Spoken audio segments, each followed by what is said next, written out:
Grazie, I replied, then added in English, the dress is too much. It's not enough. He pulled out my chair, such an old-fashioned gesture. Nothing would be enough. Dinner was incredible. Course after course prepared by his personal chef. But more incredible was the conversation. Lorenzo asked about my mother, about growing up, about my dreams before life got hard. He shared stories about Sicily, about his own mother, also gone, about learning the family business. Did you always want this? I asked, gesturing vaguely at the mansion, the power, the mafia life. His smile was bitter. No. I wanted to be an architect, design buildings, create beauty. He poured more wine. But my father died when I was 22. Someone had to take over. Someone had to protect the family. And now I'm very good at what I do. But sometimes I wonder what I gave up. His eyes met mine. Until last night. I thought I knew. Then I saw you in that alley. And something in me just woke up. My heart hammered. Lorenzo, I know this is fast. I know you have every reason not to trust me. But Emma, I haven't felt this alive in years. The way you speak Italian. The way you look at me like I'm just a man, not a title. The strength in you working 3 jobs, raising a daughter alone, surviving an abuser. You're remarkable. I'm ordinary, I protested. No. He reached across the table, took my hand. You're extraordinary, and I want the chance to prove that you deserve extraordinary things. The touch of his hand sent warmth through my entire body. This was dangerous. This was impossible. I was a broke single mother and he was... But when he stood and held out his hand, when the music from inside drifted louder, I took it. He pulled me close and we danced in the garden under the lights. His hand on my waist burned through the dress. Our bodies fit together perfectly, like we'd been designed for this. Emma, he whispered against my hair. Tell me to stop. Tell me this is crazy and I'll take you home. I'll still protect you and Lily. No strings. I should have said stop. But instead I tilted my face up to his. Don't stop. His eyes darkened. Then his lips were on mine and the world exploded. The kiss was gentle at first, questioning. When I kissed him back, it deepened. His hand cupped my face, tilted it for better access. My fingers gripped his jacket, pulling him closer. When we finally broke apart, both breathless, Lorenzo rested his forehead against mine. Say, Mia, he whispered in Italian. You're mine tonight. And God help me, I wanted to be. The next 3 weeks were a dream. Lorenzo was true to his word. Derek didn't come near me. In fact, Derek had apparently left the state entirely. Lorenzo's people made it very clear he wasn't welcome in New York anymore. But more than that, Lorenzo courted me. Actually courted me, like something from a movie. Flowers delivered to the restaurant. Lunch breaks where he'd show up and take me to incredible places. Evenings where I'd leave Lily with Mrs. Rodriguez, who was now being paid generously as Lily's official nanny, and spend hours talking with Lorenzo about everything and nothing. He never pushed for more than kisses. Even though I could feel the restraint in his body, he was waiting for me to be ready, respecting my pace. I was falling for him, hard and fast and terrifyingly deep. Mrs. Chen was thrilled.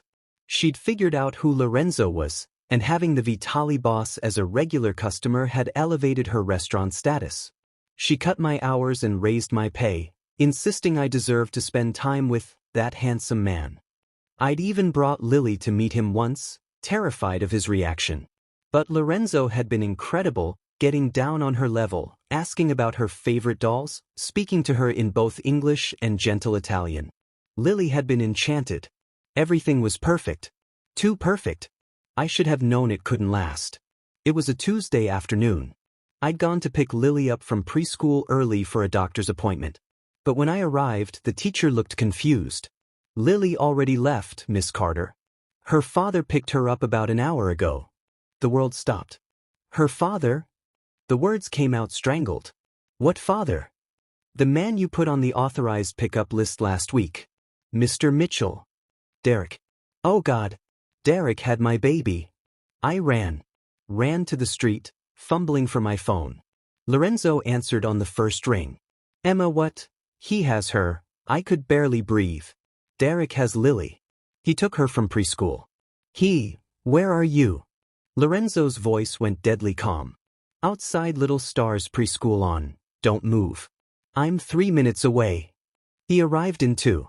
The SUV screeched to a stop and Lorenzo jumped out. One look at my face and he pulled me into his arms. We'll find her, he said. I promise you, Emma. We'll find her. How? He could be anywhere. I couldn't finish the sentence. Couldn't think about what Derek might do. Lorenzo pulled out his phone, barked orders in rapid Italian. Within seconds, his men were mobilizing. He turned to me. Does Derek have any places he might go? Family? Friends? I tried to think through the panic. His brother. He has a brother in Queens. An apartment near the old factory district. Address. I gave it to him. Lorenzo relayed it immediately. His phone rang. Marco, his brother. A rapid conversation in Italian. Then Lorenzo's eyes went cold. They found him. He's there with Lily. Is she? She's safe? Scared but safe. My men have the building surrounded. He cupped my face. Emma, listen to me. I need you to stay in the car. Can you do that? No. She's my daughter, which is why you need to trust me. Derek is desperate, dangerous. If he sees you, he might. Lorenzo's jaw tightened. Let me handle this. Please. Everything in me screamed to go. But I saw the truth in his eyes. This was his world. Violence, danger, strategy. He knew how to navigate it without casualties. Bring her back, I whispered. I will. I swear on my sister's grave. I will bring your daughter back to you. He kissed me once, hard and desperate. Then he was gone, disappearing into another SUV with 4 of his men. The wait was agony. Tony stayed with me, silent and steady. 15 minutes felt like 15 hours. Then my phone rang. Lorenzo, Emma. Is she's safe? She's asking for you. We're coming back now. The sob that tore from me was relief and residual terror.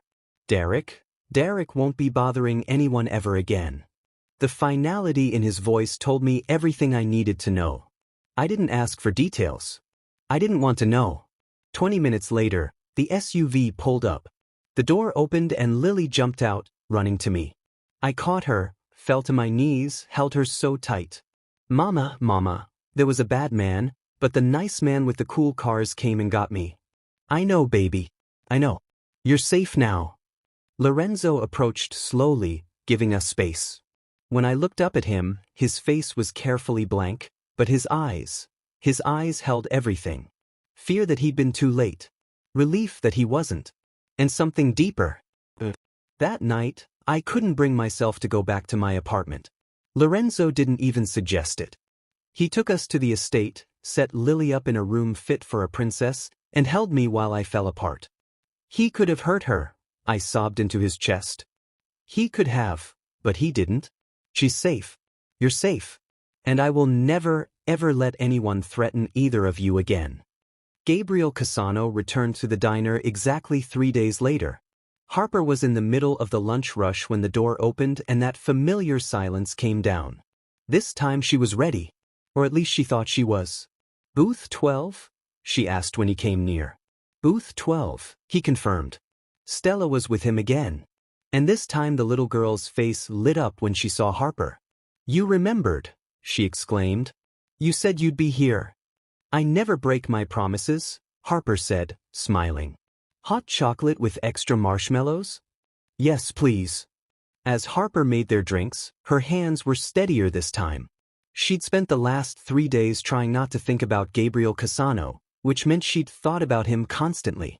Those eyes, that voice, the way he'd looked at her like she was a puzzle he needed to solve. When she brought their order, Stella was drawing on a paper napkin with a crayon someone had left behind. She looked up at Harper hopefully. Can you sit with us? Just for a minute. Harper looked at Gabriel, expecting him to say no, but instead he pointed to the empty seat across from him. Please. It wasn't a request. It was a command wrapped in politeness. Harper slid into the booth, very aware of how close his hand was to hers on the table. He wore a silver watch that probably cost more than her car. A tattoo peeked out from under his shirt collar, dark script in what looked like Italian. Stella has been talking about you, Gabriel said. His eyes never left Harper's face. Constantly. I like her, Stella announced, pushing her drawing across the table. It was a stick figure with yellow hair. Harper, she realized, holding hands with a smaller stick figure. She's nice. She doesn't look at me like I'm broken. Harper's throat tightened. You're not broken, sweetie. Everyone else thinks I am. Stella's voice was matter-of-fact, devastating in its simplicity. Because I don't talk much anymore. Because I get sad. Gabriel's jaw clenched, and Harper saw the flash of pain in his eyes before he buried it. This man, this dangerous, powerful man, was drowning in helplessness when it came to his daughter's grief. Sometimes being sad is okay, Harper said gently. It means you loved someone very much. That's not broken. That's brave. Stella stared at her for a long moment, then burst into tears. Before Harper could react, the little girl had climbed out of her seat and into Harper's lap, wrapping small arms around her neck. Harper froze, unsure what to do. She looked at Gabriel, expecting anger or disapproval. Instead, she saw something that made her breath catch. Vulnerability. Raw, unguarded vulnerability. She hasn't cried in 6 months, he said quietly. The therapist said it would be good if she did, that she's been holding it in. Harper instinctively wrapped her arms around Stella, rocking her gently as the little girl sobbed into her shoulder. It's okay, baby. Let it out. I've got you. And she did. For 20 minutes, Harper held this child she barely knew while she cried for the mother she'd lost. Gabriel sat across from them, and when Harper looked up, she saw his hands were clenched into fists, like he was fighting his own battle not to break. When Stella finally calmed down, she refused to leave Harper's lap. She just sat there, thumb in her mouth, staring at nothing, while Harper rubbed small circles on her back. I'm sorry, Gabriel said. His voice was rough. I didn't mean for this to happen. Don't apologize, Harper replied firmly. She needed this. You're good with her. It wasn't a question, but Harper answered anyway. I like kids. I always have. You have your own? No. Harper smiled sadly. Never got that far. Life took other turns. Gabriel studied her with those intense eyes. Harper Quinn. 26 years old. Working 2 jobs to pay off student loans from a nursing degree you never finished. No family in the city, no boyfriend, lives alone in a studio apartment in Riverside. Harper's blood ran cold. I make it my business to know about people who interact with my daughter, he said simply. Don't be afraid. I'm not going to hurt you. That's not reassuring coming from you. The corner of his mouth twitched. Almost a smile. No, I suppose it isn't. Stella stirred in Harper's arms. Can Harper come home with us, Papa? Piccolina, please? Those big eyes turned to her father, desperate and hopeful. Just for a little while? Gabriel looked at Harper and she saw him make a decision. What if Harper came to work for us? Just a few hours a week to spend time with you? Harper blinked. What? I'll pay you triple what you make here. You'd be Stella's companion. Help her. Whatever she needs. You want to hire me as a nanny? I want to hire you as someone my daughter trusts. His voice dropped lower. Someone who doesn't look at her like she's broken. Harper's mind raced. This was insane. This man was dangerous. Everyone said so. But when she looked down at Stella, who was watching her with such hope, such desperate hope, she felt something shift in her chest. I still need to keep my job here, she heard herself say. I can't afford to quit. You won't need to work here anymore. Yes, I will. Harper met his eyes. Because if this doesn't work out, I need something to fall back on. And because I don't take charity. Something flickered in his expression. Respect, maybe? Stubborn. Practical. 3 afternoons a week, he countered. After your shift here, I'll send a car. I can drive myself. Riverside to my home is 40 minutes through dangerous neighborhoods. I'll send a car. His tone left no room for argument. Yes or no, Harper Quinn? She should say no. Everything rational in her screamed to say no. Yes, she whispered instead. Stella squealed with delight and hugged Harper tighter. And when Harper looked up, she found Gabriel watching her with an expression she couldn't quite read. Intense, searching, almost hungry. "Welcome to the family," he said softly. Those words should have felt like a joke. They didn't. They felt like a promise. And promises, Harper was learning, were dangerous things in Gabriel Cassano's world. 2 months later, Harper had become part of Stella's life in a way she'd never expected. 3 afternoons a week turned into 5, then 6. Gabriel's mansion was huge, all marble and modern art and floor-to-ceiling windows overlooking the city. But Stella's favorite place was the garden where she and Harper would draw with sidewalk chalk or hunt for ladybugs or build fairy houses out of twigs. The little girl was blooming. She smiled now, laughed sometimes. She still had sad days, but they were fewer and farther between. And Gabriel was becoming a problem. Harper tried to keep her distance from him. Tried to remember he was her employer, nothing more. But it was impossible. He was always there, watching from his office window as she played with Stella, joining them for dinner, appearing in doorways with that intense gaze that made her heart race. He never touched her, never said anything inappropriate, but the tension between them was a living thing, electric and dangerous. On a Friday evening in late September, everything changed. Harper was in the kitchen helping Stella make chocolate chip cookies when Gabriel entered, followed by 3 women Harper had never seen before. They were stunning. Tall, elegant, wearing clothes that screamed money. One was a platinum blonde in a designer dress. Another was a redhead with perfect makeup. The third had dark hair swept into an elaborate updo. "Stella," Gabriel said, his voice careful. "Piccolina, come here." Stella looked up from the cookie dough, confused. Harper felt her stomach twist with unease. "What's going on?" the little girl asked. Gabriel crouched down to her level, and Harper saw something in his expression that broke her heart. He looked lost. Desperate. "I've been thinking about what you need, what we both need. So I've invited some very nice ladies to meet you. They're all interested in being part of our family." Stella's eyes widened. "What do you mean?" "I mean," Gabriel said slowly, "you can choose. If you like one of them, she could become your new mother." The words landed like bombs in the quiet kitchen. Harper's hands froze in the cookie dough. This couldn't be happening. He was seriously asking his 5-year-old daughter to choose a replacement mother from a lineup of women. You know. Stella's voice was small, frightened. "It's okay, Piccolina. Just meet them. Talk to them. See if you like anyone." Gabriel stood and pointed to the 3 women. "This is Veronica. She's an art curator. This is Diane. She owns several businesses. And this is Katerina." "No." Stella's voice rose to a shout. "I don't want them. Stella, you haven't even, I don't want a new mom." Tears were streaming down her face now. I want, Harper started to move toward her, but Gabriel held up a hand. "Let her choose, Harper."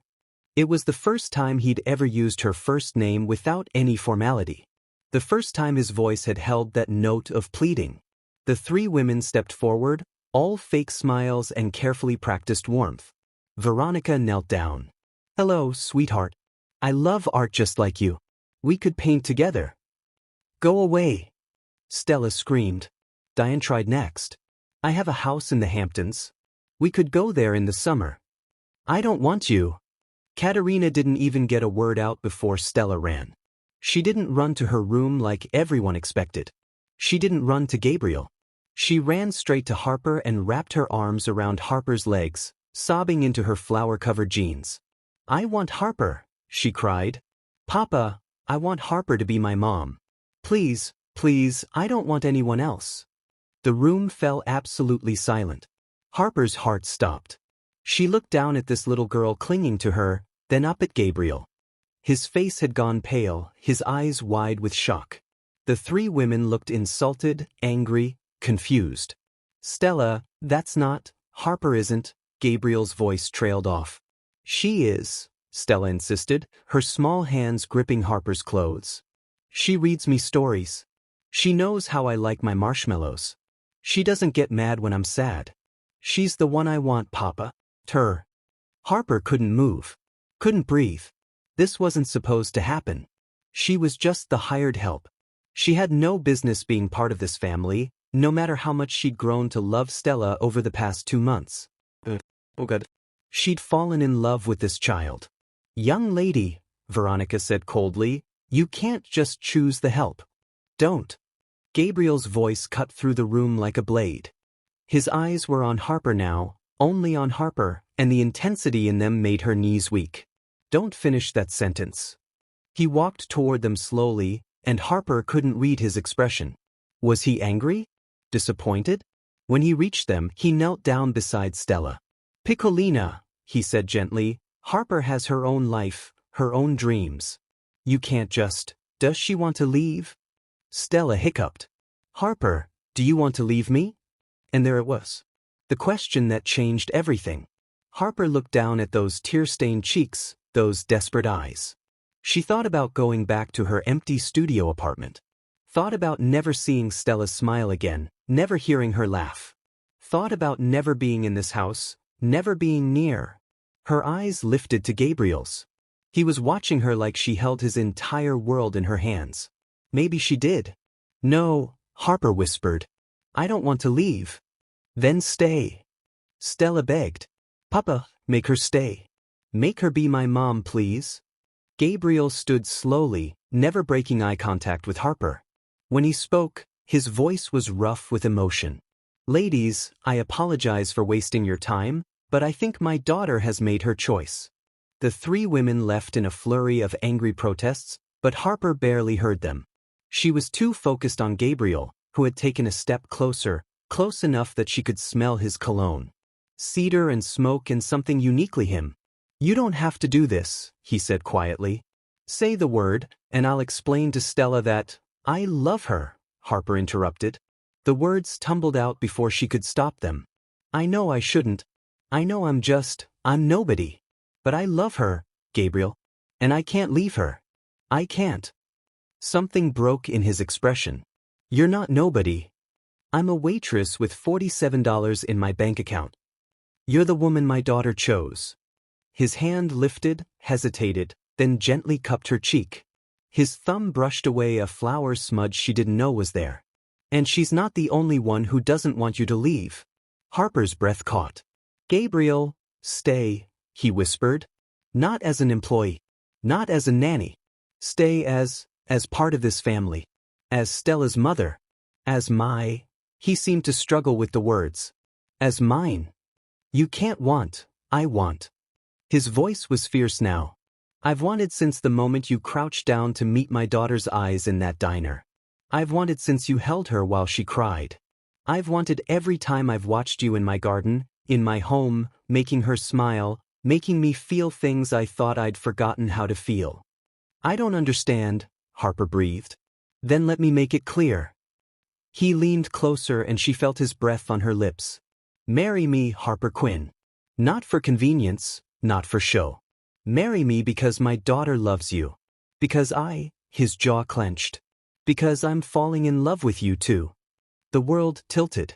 Before Harper could respond, before she could even process what he just said, Stella's voice piped up between them. Does this mean Harper is staying forever? Gabriel and Harper looked down at the little girl whose tears had stopped, replaced by tentative hope. That depends, Gabriel said, his eyes never leaving Harper's. What do you say, Tesoro? Will you take a chance on us? Harper thought about all the reasons she should say no. The danger, the impossibility, the fact that she barely knew this man. But then she thought about Stella's laugh, about Gabriel's hidden vulnerability, about the family they could become. Sometimes the bravest thing you can do is say yes to the unknown. Yes, Harper whispered. Stella screamed with joy. Gabriel's hand slid into Harper's hair, and he kissed her. Not gentle, not tentative, but with all the pent-up longing of 2 months of watching and wanting and waiting. When they finally broke apart, Harper was breathless. Welcome to the family, Gabriel murmured against her lips. For real this time. And Harper realized that sometimes fairy tales do come true. They just look a little different than you expected. 3 weeks after Harper agreed to marry Gabriel, she learned that fairy tales always have a villain. The engagement ring on her finger felt foreign, a huge diamond that Gabriel had insisted on despite her protests. She'd moved into the mansion officially now, into a bedroom that connected to Stella's through a shared bathroom. Not Gabriel's room. Not yet. He was taking things slow, respecting her boundaries, even though the tension between them grew more unbearable every day. They were a family now, but they weren't family yet. Not completely. Harper was beginning to think Gabriel was waiting for something. Some sign that she was ready for more.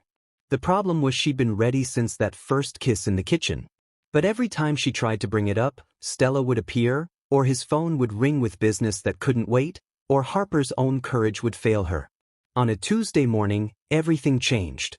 Harper had just dropped Stella off at her private school when the black car appeared in her rearview mirror. At first, she thought it was one of Gabriel's men. He always had someone following her now for protection. But this car was wrong. Different. It didn't keep the usual respectful distance. It was getting closer. Harper's heart started to race. She pressed the gas pedal, but the car matched her speed. Her phone rang. Gabriel's number. Turn right at the next light. His voice barked before she could say hello. Now, Harper. She obeyed, tires screeching. What's happening? You're being followed. Marco is 2 minutes behind you. Just keep driving. Don't stop for anything. Gabriel, I'm scared. I know, Tesoro. I know. But I've got you. Just trust me. She did. God help her, she did. The next few minutes were a blur of racing through red lights, sharp turns, her knuckles white on the steering wheel. The black car stayed on her tail, relentless. Harper's breath came in short gasps. This was real. The danger Gabriel had warned her about was real, and it was chasing her through downtown at 60 miles an hour. Then, suddenly, 3 SUVs appeared out of nowhere, cutting off the black car. Harper heard screeching tires, shouting, gunshots. Harper! Gabriel's voice was sharp in her ear. Keep driving. Get to the house. I'm already on my way. She didn't remember the rest of the drive. When she finally pulled through the gates of the mansion, her entire body was shaking. She barely made it out of the car before her legs gave out. Strong arms caught her. Gabriel! He pulled her against his chest, one hand in her hair, the other pressed against her back. I've got you, he murmured. You're safe. You're safe. Harper buried her face in his shirt, breathing in his scent, trying to stop trembling. What was that? Who were they? Rivals. They know about you now, about the engagement. His voice was tight with fury. They know you're my weakness. Gabriel, I should have protected you better. I should have. Harper pulled back to look at him, and her heart clenched at what she saw in his eyes. Fear. Raw, terrible fear. This man who feared nothing was terrified because of her. I'm okay, she said firmly. You got to me in time. I'm okay. This time, his jaw clenched. But they'll try again, Harper. They always do. And now that you're part of my world, you're a target. You and Stella both. The mention of Stella made Harper's blood run cold. Is she safe? I've tripled security at her school. She doesn't leave the building without 6 men surrounding her. He cupped Harper's face in both hands. But this is what I was afraid of. This is why I tried to keep my distance from you. Why I should have let you go when Stella first chose you. Well, you didn't, Harper said. And I'm not going anywhere. You should. You should run far away from me and never look back. Is that what you want? What I want doesn't matter. Yes, it does. Harper grabbed the front of his shirt. Gabriel, I'm not leaving. Not you. Not Stella. So whatever you need to do to keep us safe, do it. But don't push me away. He stared at her for a long moment, something warring in his expression. Then he kissed her. Desperately, hungrily, like she was the air he needed to breathe. When he finally pulled back, both of them were breathing hard. I can't lose you, he whispered. I've already lost too much. I can't, Harper. I can't. Then don't. She pressed her forehead to his. We'll figure this out together. That night, Gabriel called a family meeting. Harper sat beside him in his office while his top men reported in. The rival family, the Morellis, had been planning the attack for weeks. They'd seen Harper as an easy target, a way to get to Gabriel. "We need to respond," one of his captains said. "Show them we won't tolerate." "No." Gabriel's voice was ice cold. "We don't respond with violence. Not yet. First, we make it clear that Harper and Stella are untouchable. We increase security. We move carefully. Boss, if we don't hit back," I said no. Gabriel's hand found Harper's under the desk, lacing their fingers together. "My family's safety comes first. Always." After the meeting, Harper stayed in the office while Gabriel made more calls. She watched him work, saw the weight of leadership on his shoulders, the impossible choices he had to make every day. When he finally finished, it was past midnight. He looked exhausted. "Come to bed," Harper said softly. He looked at her, surprised. "Harper. Not like that. Not yet." She felt her cheeks heat. "But I don't want to be alone tonight, and I don't think you should be either." Gabriel stood slowly, walked to her, pulled her into his arms. "Are you sure?" "I'm sure." He led her upstairs, not to her room or his, but to Stella's. The little girl was fast asleep, curls spread across her pillow, nightlight casting soft shadows. Gabriel and Harper stood in the doorway, watching her breathe. "She's everything to me," Gabriel whispered. "And now you are too. I don't know when it happened, when you stopped being the woman I hired and became the woman I can't imagine living without. But here we are." Harper leaned her head on his shoulder. "Here we are. If anything happened to either of you, it won't. You won't let it. You have a lot of faith in me, Tesoro." "I do." She turned to look up at him. "Because I love you, Gabriel Cassano. Completely, terrifyingly. I love you." She felt him freeze, felt his sharp intake of breath. Then he was kissing her again, backing her against the hallway wall, his hands framing her face like she was something precious and breakable. "Say it again," he demanded. "I love you.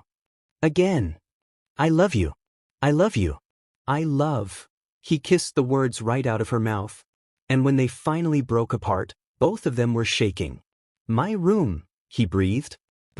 "Unless you, now," Harper agreed. They barely made it to his bedroom before they were kissing again, before his hands were in her hair and hers were pushing off his jacket. But when things started to go further, Gabriel pulled back, breathing hard. "We don't have to. I want to," Harper said firmly. "I want you. All of you. No more waiting." "Harper, make me yours?" "Completely." Something primal flashed in his eyes. "You're already mine. You've been mine since you crouched down to meet my daughter's eyes. Then prove it." He did. And Harper learned that falling in love with Gabriel Cassano wasn't the dangerous part. The dangerous part was how much she never wanted to leave. The wedding was supposed to be in 3 days. Harper stood in front of the mirror in her soon-to-be wedding dress, pinned and tucked by the designer who'd been flown in from Paris. Stella sat on the bed, swinging her legs, chattering excitedly about being flower girl. Everything was perfect, which was why Harper should have known something was about to go terribly wrong. The call came at 2 a.m. Harper woke to find Gabriel's side of the bed empty. They'd been sharing a room for 2 weeks now, and she'd gotten used to falling asleep in his arms. She found him in his office, phone pressed to his ear, face white as death. "I understand," he said coldly. "I'll be there in 20 minutes. "Gabriel?" Harper's voice was small. "What's wrong?" He looked at her and she saw something that terrified her. Defeat. The Morellis. They've made their move. They have information that could destroy everything I've built, everyone I've protected. They're threatening to release it unless what? Unless I call off the wedding. His voice was hollow. They want you gone, Harper. They see you as my weakness. They think if they take you away, they can control me. Harper's blood ran cold. What kind of information? The kind that would put innocent people in prison, that would tear apart families. I've spent 15 years building a network that protects those who can't protect themselves, and they'll destroy it all unless you leave me. Yes. Harper sat down slowly, her mind racing. So what are you going to do? Gabriel moved to her, kneeling in front of her chair, taking her hands in his. I'm going to choose you. I'm going to tell them to go to hell and deal with whatever consequences come. Because I'm not giving you up. I'm not losing you. Gabriel, no, yes. His voice was fierce. I lost my first wife to cancer. I watched her die slowly. Watched Stella lose her mother. And I swore I'd never love again, never give anyone that kind of power over me. But then you walked into my life with your kind eyes and your stubborn pride and your way of making my daughter smile, and I fell anyway. I fell so damn hard, Harper. So no, I'm not walking away from you. I don't care what it costs. Tears streamed down Harper's face. But those people who depend on you will be fine. I'll find another way to protect them. I always do. What if you can't? What if by choosing me, you're destroying everything good you've ever done? Then that's my choice to make. Harper looked at this man kneeling before her. This powerful, dangerous man who was willing to sacrifice everything for her. And she knew what she had to do. No, she whispered. Gabriel froze. What?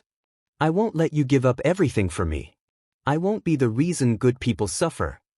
She stood, pulling her hands from his. Call off the wedding. Harper, you said I always have a choice, Gabriel. This is mine. I choose to walk away. No. He stood too, his voice shaking. No, Harper, you can't. I can. And I am. Because I love you. Because I love Stella. And because sometimes love means letting go. She was crying openly now. Tell them they win. Call off the wedding. Protect your people. I don't want to protect them. Gabriel's voice cracked. I want you. You can't have both. They stood in terrible silence, the weight of the impossible choice crushing them both. Then Stella's small voice came from the doorway. Harper? Papa? Why are you yelling? They both turned to find the little girl standing there in her nightgown, clutching her stuffed bear, tears already forming in her eyes. Oh, baby! Harper breathed, moving toward her. We didn't mean to wake you. Are you leaving? Stella's voice was tiny, terrified. Is Harper leaving us, Papa? Gabriel looked like he'd been shot. He opened his mouth, but no words came out. Harper knelt in front of Stella, taking her small hands. Sweetie, sometimes grown-ups have to make really hard choices. No. Stella screamed. She threw herself at Harper, wrapping around her like a lifeline. You can't leave. You promised. You said you'd stay forever. I know, but you promised. The little girl was sobbing now. You're supposed to be my mom. You're supposed to stay. Harper held her, tears streaming down her own face. Over Stella's head, she met Gabriel's eyes and saw the same devastation she felt. Then his phone rang. Gabriel answered it, his voice hard. What? He listened for a moment, his expression changing. Are you certain? More listening. When? A long pause. I see. Thank you, Marco. He hung up and looked at Harper with something like wonder in his eyes. What? She asked. The Morellis. Someone inside their organization just leaked every piece of information they had, including proof of their own criminal activities. The FBI is raiding their headquarters right now. They're finished. Harper blinked. What? How? I don't know. But we're safe. You're safe. He moved toward her, toward them, dropping to his knees beside where Harper held Stella. The threat is gone, Tesoro. You don't have to leave. I don't understand. Neither do I. But I'm not questioning it. I'm not questioning this miracle that gave you back to me. He cupped her face with one hand, wrapped his other arm around both her and Stella. Marry me, Harper Quinn. In 3 days, in front of God and everyone. Marry me and be my wife and Stella's mother and the love of my life. Say yes. Please say yes. Harper looked at this broken, beautiful family that had somehow become hers. At the little girl clinging to her, at the man who'd chosen her over everything. Yes, she whispered. Yes, yes, yes. Stella's sobs turned to laughter. Gabriel kissed Harper like she was air and he'd been drowning. And in that moment, Harper realized something. Sometimes fairy tales do come true. Sometimes the girl from nowhere gets to keep the kingdom and the prince and the little princess who chose her. Sometimes love is enough. 5 years later, Harper stood in the garden of the Cassano estate, watching Stella, now 10 years old, teach her little brother how to hunt for ladybugs. Gently, Luca, Stella instructed the 4-year-old. You have to be gentle or you'll scare them. Harper smiled, one hand resting on her swollen belly. Baby number 3 was due in 3 months. A girl this time, if the ultrasound was right. They were going to name her Grace. What are you thinking about, Tesoro? Gabriel's arms wrapped around her from behind, his hands settling over hers on her stomach. That I almost gave this up, Harper said quietly. That night when I tried to walk away, but you didn't. We didn't. He pressed a kiss to her temple. We fought for this. For us. I still don't know who leaked that information to the FBI. You never found out. Gabriel was quiet for a moment. Actually, I did. About a year ago. Harper turned in his arms. What? Why didn't you tell me? Because it wasn't important. What mattered was that we were safe. He tucked a strand of hair behind her ear. But since you asked, it was Veronica. Veronica? The art curator from that night. The same. Turns out she was an undercover FBI agent. She'd been investigating the Morellis for years. When she witnessed that scene, when she saw Stella choose you, saw how much we loved you, she leaked the information early, burned her cover to protect you. Harper's eyes widened. She sacrificed her case for me? She said. He smiled. She said she saw something real that night, something worth protecting. That some things matter more than a case. I want to thank her. I already did. On your behalf. Trust me, she knows. Stella ran up to them, breathless and excited. Mama. Luca found 5 ladybugs. 5. Harper's heart still swelled every time Stella called her mama. That's amazing, baby girl. You're an excellent teacher. Luca toddled over, his dark curls so like his father's, bouncing. Mama. Look. Gabriel scooped up his son with one arm, keeping the other around Harper. I see, Piccolo. Very impressive. They stood there together, this impossible family that had formed from chance and choice and stubborn love. Harper thought back to that day in the diner when she'd been a broke waitress with $47 and no hope for the future. Now she had everything. Happy. Gabriel murmured in her ear. Harper looked at their children, at this man who'd given her a kingdom, at the life they'd built together. Happier than I ever imagined possible. Good. He kissed her softly. Because I plan on keeping you happy for the rest of our lives. And he did. Because Gabriel Cassano was many things, dangerous, powerful, feared, but above all, he was a man who kept his promises. Especially the ones he made to the woman who taught his daughter to smile again. To the woman who'd chosen them when she could have run.